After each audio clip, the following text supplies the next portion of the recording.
Kasama natin ngayon ang ating finals MVP, John Irish Pedrano, with 19 points, 8 rebounds, 1 assist, 1 steals, and 2 blocks. Congratulations muna, pare. Pare, I will take you back to the last second, no? Anong iniisip mo ng mga 5 seconds? Kasi nagkaroon ng breakaway layup doon si Nigel na mintis lang. Anong sinabi mo sa mga kakampi mo? Wala, yun. Actually, wala sinabi kasi gulatan na yun eh. Kumbaga, pagtingin ko, sobrang thankful lang ako. May naka-reading kampi ko na dumipensa, may sumabay. At ayun, so, expected ko na talaga, OT na yun, masushoot na eh. Yun lang, talagang hindi lang talaga sila binibenas na niluwa pa yung bola. So, ayun, green up na namin yung opportunity na kunin na talaga yung championship. Pare, nakita ko yung game na to, no? Talagang ang ganda ng laro mo. Talagang pinipili mo kailan ka shoot, kailan ka mabasa. Talagang ini-encourage mo yung mga kampi mo. Ibang-iba yung nilaro mo ngayong finals. Talaga bang dinesign mo yan na hindi ka magagalit? Talagang i-encourage mo yung mga kampi mo?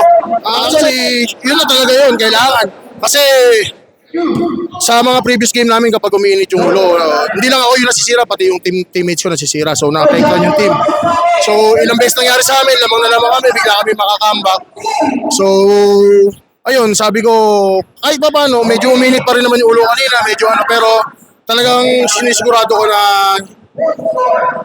huwag ako magpa-apekto sa tawag ng referee, sa mga nangyayari sa sitwasyon ng mga turnovers o ano man. So ayun, actually hindi ko na-expect yung award na finals MVP kasi sobrang pangit ng laro ko eh. Hindi ko alam kung ako lang yung nakapansin, pero ang dami kong offense, ang dami kong turnover, sobra. Hindi ko alam kung nanggigigil ako, talagang nawawala na yung bola. Pero yun, nagpapasalamat pa rin ako sa akin. Ako, kumbaga, extra reward na lang yun yung nakuha ko finals MVP. Ang pinaka-the best is nag-champion kami. Kayo ba dinededicate tong season na to? Kasi kinuha mo lahat ng awards, season MVP, finals MVP. Siyempre, unang-una, dinededicate ko kay Lord. Maraming salamat. Binibigyan niya ako araw-araw ng lakas, ng kahit papano siguro healthy pa rin kasi nakapaglaro pa ng maayos.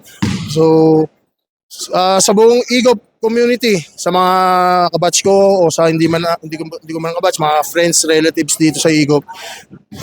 Yun, dinededicate ko rin to sa Babgo team, sa boss namin si Sean, sa kasama ko si Jao, si Renz, at may bago na dagdag sa team namin si Edward. Kabatch din namin yun, Kubarubias.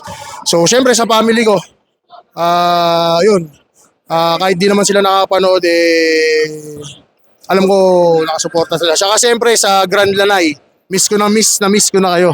Sino na miss mo doon? Sino na miss mo doon? Alam niyo na yun. Wag na lang natin palabasin dito, censored.